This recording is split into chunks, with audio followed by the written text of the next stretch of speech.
fourth wall.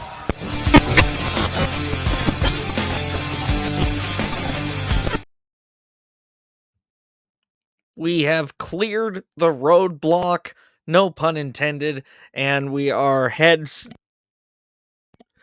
to Stand and Deliver. CJ Carter flying solo tonight. My usual co-host, Tyler, the pro wrestling hipster, is off enjoying his honeymoon, being a socially adjusted adult. Congratulations on getting married.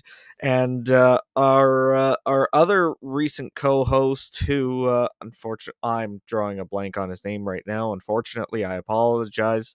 I've hosted one show with him. Very nice guy. Unfortunately, under the weather, so I am going to be here. John's in the background, working the back end as well. I'm sure he will weigh in if he feels the need to. So, jumping right into the main event match of the night, the number one contenders match, NXT Stand and Deliver on the line, Tony D'Angelo versus Carmelo Hayes. And honestly, I was very surprised. I was so dead set on the narrative that I had constructed that they were going to go with Ilja Dragunov versus Melo versus Trick Williams for the NXT title at Stand and Deliver, and they're not doing that. They played the finish of the match was they played Trick Williams music as a distraction to Carmelo and his hand-picked security guards, and Tony D'Angelo capitalized on that distraction and won the match. And then of course he copped to it on the mic after the match and said, yeah, that was me. I made that happen. And then the real Trick Williams came out through the crowd and attacked Carmelo Hayes. So we do have the Stand and Deliver main event set. It is Tony D'Angelo versus Ilja Dragunov. But still, the biggest story coming out of the night is not the Stand and Deliver main event. It is the return of Trick Williams.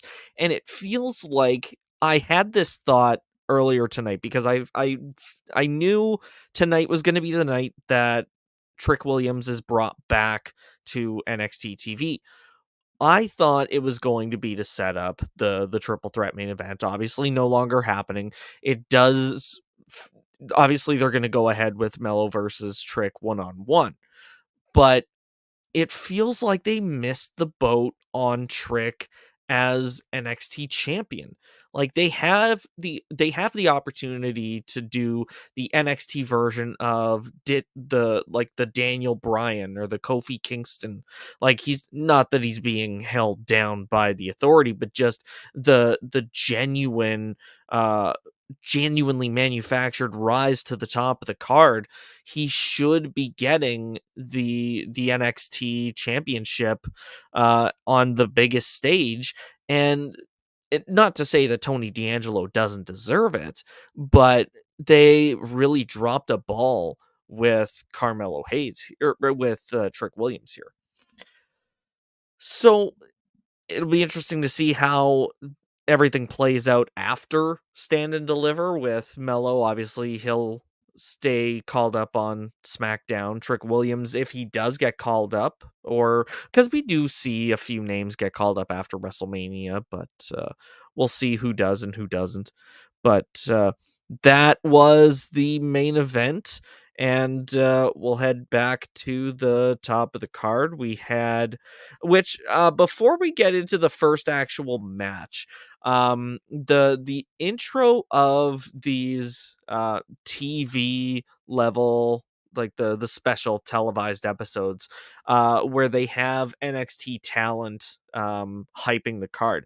I like that idea, but for certain superstars it just doesn't feel like it works. Like Lexis King speaking highly about anybody in an attempt to get people interested, it doesn't feel genuine. Like if it was other superstars like they've done in the past, I think they could have pulled it off, but to have him do the full thing, I don't know, it just didn't feel genuine to the Lexis King character. So that was just an aside. I jotted it down in the notes and just wanted to verbalize that. If you want to talk about it, leave a comment and maybe we'll highlight it on the show. But the first actual match that started out was the Asylum match. Uh, Dijak taking on Joe Gacy. I don't like that optic. It's every single time that it happens, like the camera inverts and I'm watching it, my stomach literally does a flip. Like I stop, take the photo off, John. Stop it. So a typical Asylum match. If you didn't see the first one that Dean Ambrose and Chris Jericho did back in the day, basically just a steel cage match with weapons hanging on the walls of the structure. One of those being a box that's You gotta be kidding me! Oh yeah, what an amazing moonsault that Dijak landed off the top of the cage at the near the end of the match. And we'll talk more about that later too, but I mean, like, there was a table that was specially painted all black and then it had the yellow smiley face symbol on it. They had a door, they had a um they had a spot where there's a the straight jacket on the pole there, which I didn't see until Dijak actually pulled it off, but Joe Gacy ended up back in the straight jacket. They had a box that had "do not open" written right on there. So of course, what does Dijak do? He opens it and it punches him in the gut for his troubles. Now, again, like, this moonsault off the top of the structure was picture perfect, and it really just illustrates how much You the gotta be kidding me! like I see him being one of the post WrestleMania call ups. If they don't slot him into an NXT title picture after Stand and Deliver. Now there was also a spot where Dijak manages to wrap duct tape around Joe Gacy's eyes, and Gacy still manages to, like, hit him with stuff even though he's blind and should have no idea where he is. The chant from the crowd was "This is crazy," and honestly, it was a crazy match, not only just to start the show off with, but in general. If you haven't watched it, definitely do. Two feast your eyes needed to keep Gacy down for three. I wrote it down here too that I hope this leads to a Dijak singles push. Again, whether if that's on the NXT roster or if that's something that, if they call him up after WrestleMania and say, we're gonna book you as United States champion or something like that. And if they want to have him go on a tear, I think that would be well earned, especially after a match like that. Very well done to both guys in this match. Uh, then we go to a D'Angelo family promo backstage where Luca Crucifino was brought into the family as the consul. I'm gonna butcher this because my Italian is garbage. Consigliere. He's in the family, and that is that we do see the family. We'll talk more about them a little bit later on. So after that segment, we had Fallon Henley and Riley Osborne backstage talking about his failed relationship with Thea Hale, and then Blair Davenport decides to interrupt and tell Fallon to mind her own business. So that leads to a match that we'll talk about later on. And then the weirdest promo, I think, out of this whole uh saga between Tatum Paxley and Lyra Valkyria led to the single darkest rant I think I've ever seen NXT produce. It was, I don't even know how to describe it. Like, it went to a really weird place and Lyra shrugged it off, I think, a lot easier than I would have in the moment. It's it certainly led to like I got more invested in the match. I'm like, okay, is this chick actually crazy? Like, what is going to happen in this match? So it did work out. Also, yes, Fallon Henley. Now, after that, we had the NXT Tag Team Championship defense. Chase U trying to dethrone Braun Breaker and Baron Corbin, the Wolf Dogs. Now, it was a um, very great match as far as I'm concerned. Like they had the Wolf Dogs coming out to a blended theme and matching gear. The whole Chase U section was on fire tonight. It's always so impressive seeing Braun run the ropes. Like, what was it, 35 or 39 miles an hour was what they clocked him. This was another thing too. The fact that he's got red and white gear going up against Chase U. I had a hard time delineating like who was representing which team. Now, the finish of the match, we saw Braun tag in before Corbin hits a deep six on Andre Chase. Braun follows it up with a spear and wins. Oh, before I go any further, we come back from a commercial break and they replay this beautiful Frankensteiner that Braun Breaker hits basically right before they came back from commercials. And thank God they did, because I will never not take the opportunity to complain about Sportsnet streaming in Canada not having picture in picture. We should have it. There's no reason why we can't. TSN will do it for AEW. You and I get you only have 9 months until Netflix takes over for international WWE streaming, but I don't know. It'd be nice to have that option for the rest of my time there. Um, so after the match, we see JC throw the L on her forehead, and that causes Thea Hale to storm off in a rage. So obviously they're still sticking with this tack that JC doesn't care about Chase U after all. So after that, we had Kelly Kincaid interviewing Mello to talk about getting uh, kind of over overthrown by D'Angelo in the that's not the right word, but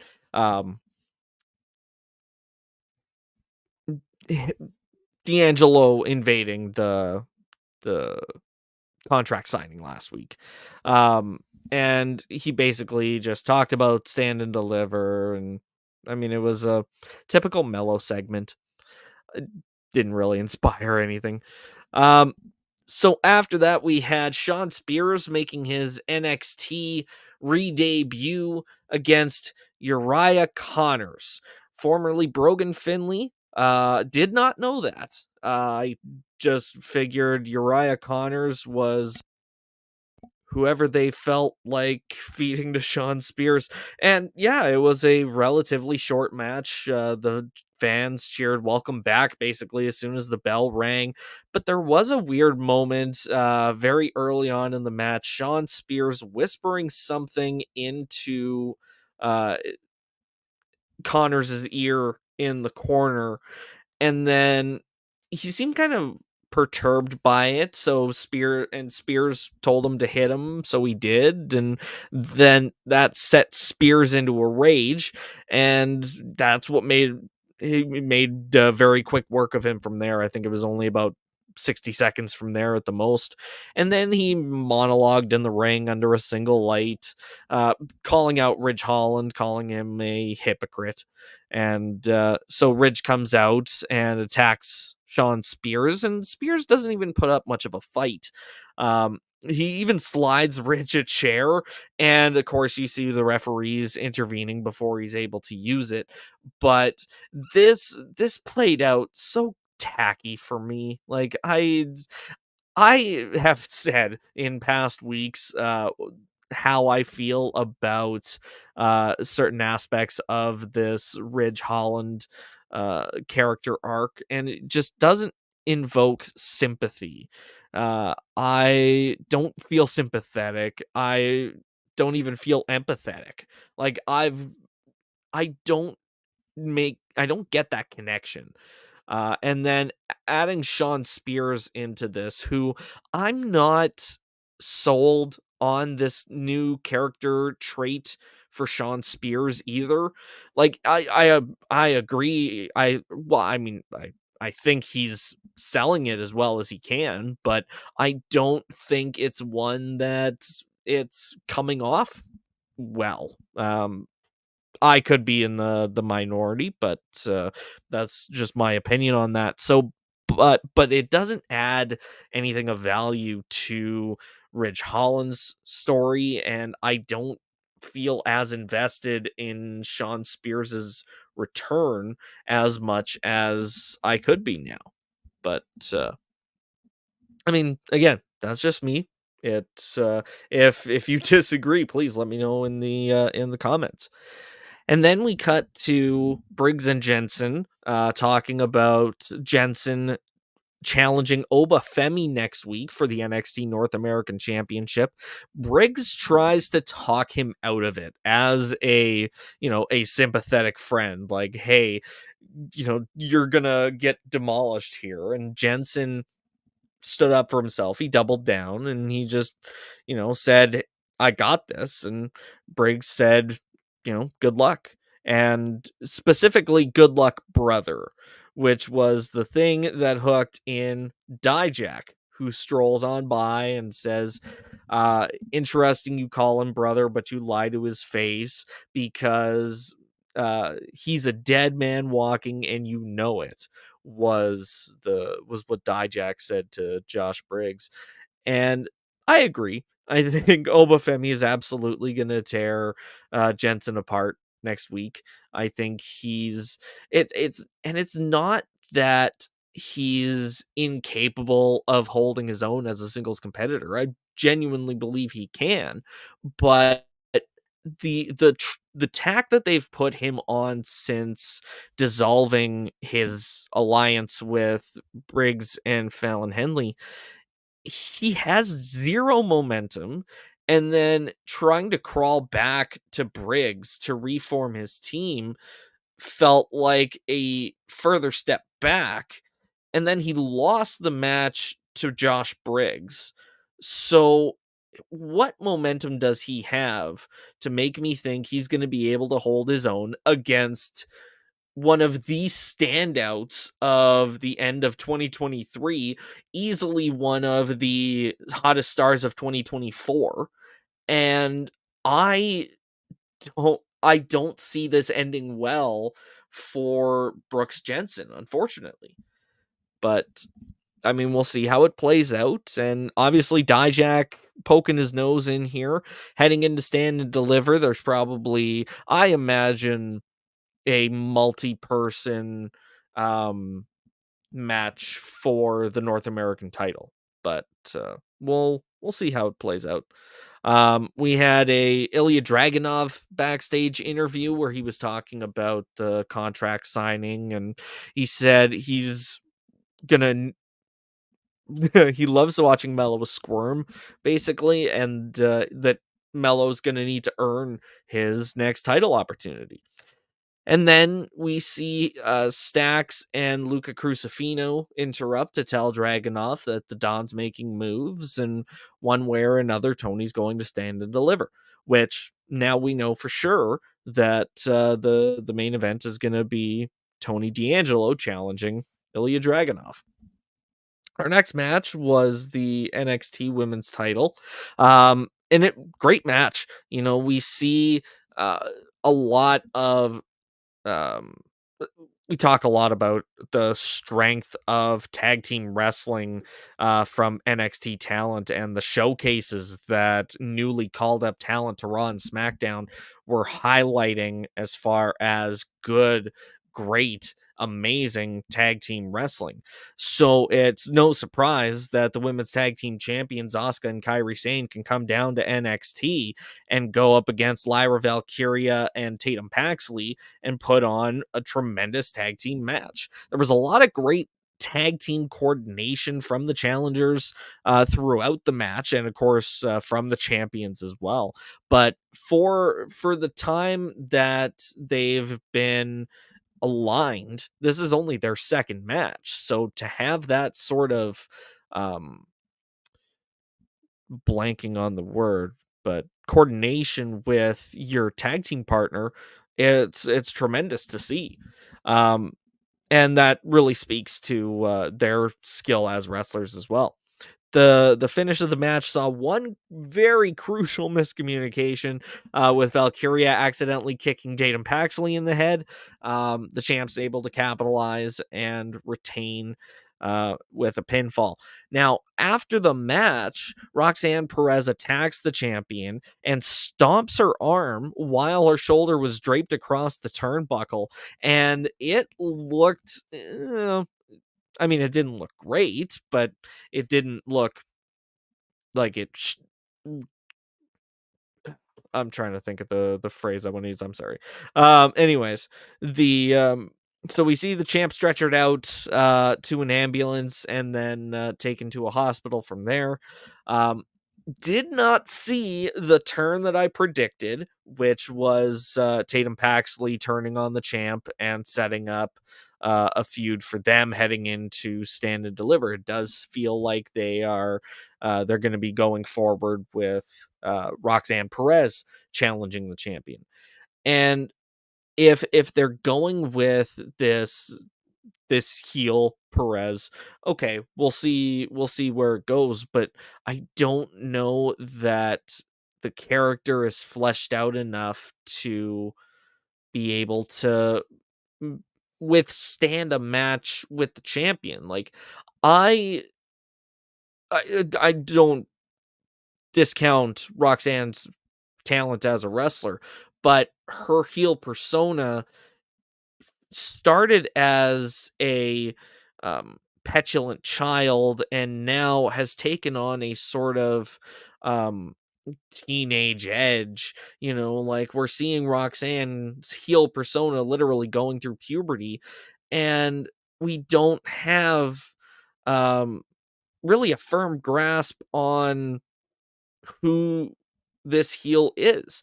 So is it going to work um as a champion? We don't know if it works as a character yet. I would expect standing up against some midder card to low top card heel or faces, and working a few matches with them to see what sticks and then go for the championship. But I don't know. We'll see how it plays out. Maybe she has a firmer grasp on her character than I see. We'll see how it plays out. And then we had a match between Fallon Henley and Blair Davenport. This, of course, was stemmed from the conversation in the back that Blair Davenport interrupted earlier. And then, of course, we see at the end of the match Sol Ruca getting involved. I'm very excited to see her back, which if you haven't seen Sol Ruca up to this point, absolutely take a look back. She is an incredibly talented wrestler. She had a bright future, on level, I'd say, with Nikita Lyons' hype for me, and then got derailed with an injury. Just now coming back, so I'm very excited to see what she's capable of, and showcasing it to a 2024 audience. After the match, we had Chase U again backstage. JC Jane chastising Andre Chase and Duke Hudson for not getting the victory after she worked so hard to secure them the win. And then one thing that I didn't mention about the women's tag team title match, during that match we saw Thea Hale attacking Kiana James and Izzy Dame in the back. So during this Chase U backstage segment, Thea comes back and says, "Hey, I'm gonna need a tag team partner to take on Kiana and Izzy next week." And JC just blows her off, and her and Jasmine Nix walk away.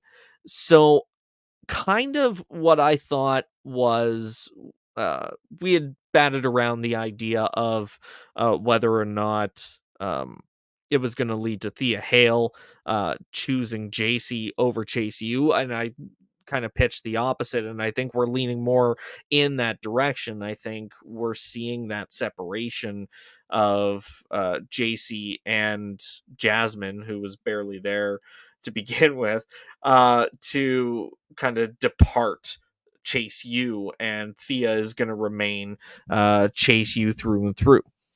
But we'll see how it plays out. It very well could be a bump in the road, and JC's like, yeah, you know what, I needed to put that behind me, and goes entirely her own direction. And so after that, we had Ava and Gigi Dolan discussing the situation with Ariana Grace and her pacifism, saying, "I don't want to face you in a match." So she essentially says, "I will face you on one condition." And John, I don't know if you can weigh in here, because I had to go back and watch this a couple times, and I it sounded like it was part makeover, part miscongeniality lessons. Like, is that is that right? I I, think I maybe. couldn't. I honestly couldn't even pinpoint it. I'm so sorry. Oh, that's okay, man.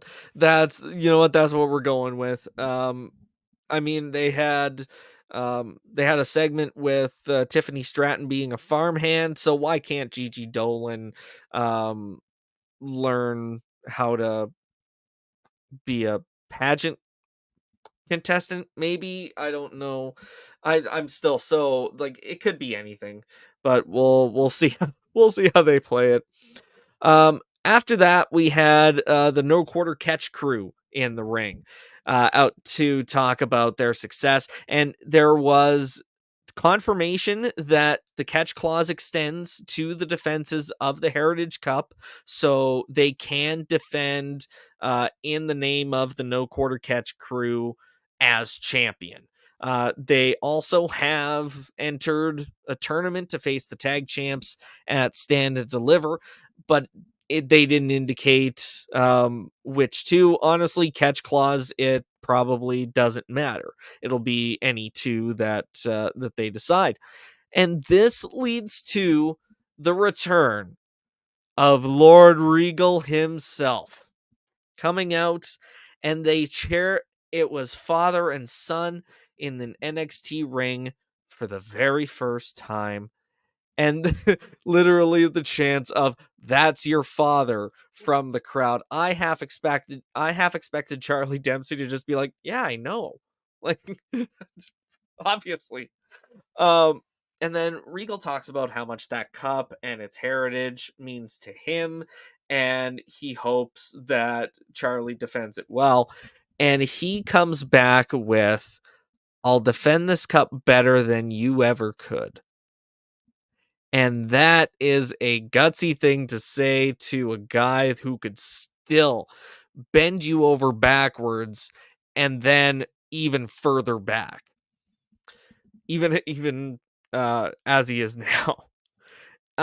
So two more segments for the night. We had Noam Dar in the metaphor locker room.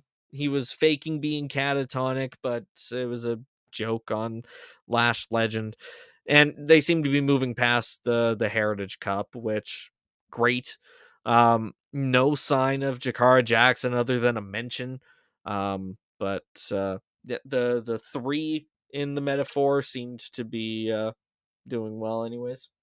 Robert Stone was backstage watching a video talking about, or where Lexus King was talking about his kids and him as a father, and he wants King one-on-one. So it does seem like Robert Stone is coming out of retirement to face Lexus King.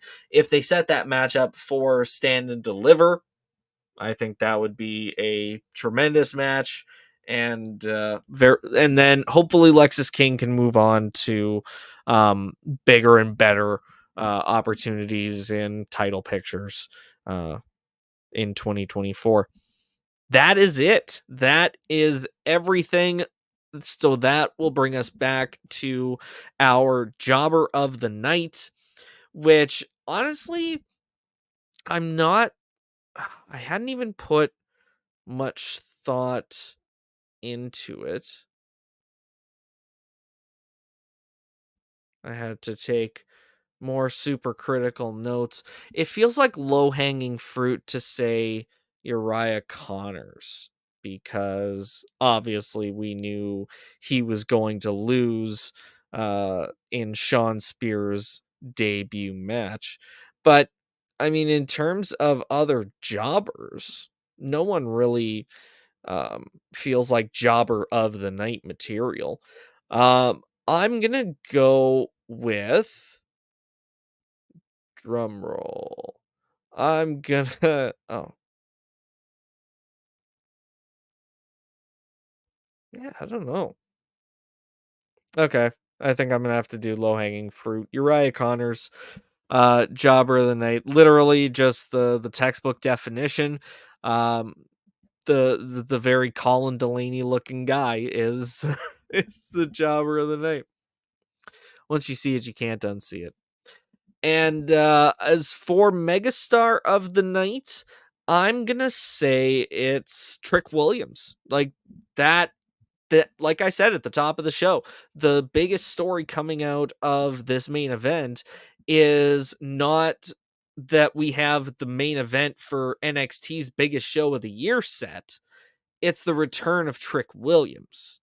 So it was lightning in a bottle, the the amount of support he got before uh like heading into um Vengeance Day, and he just had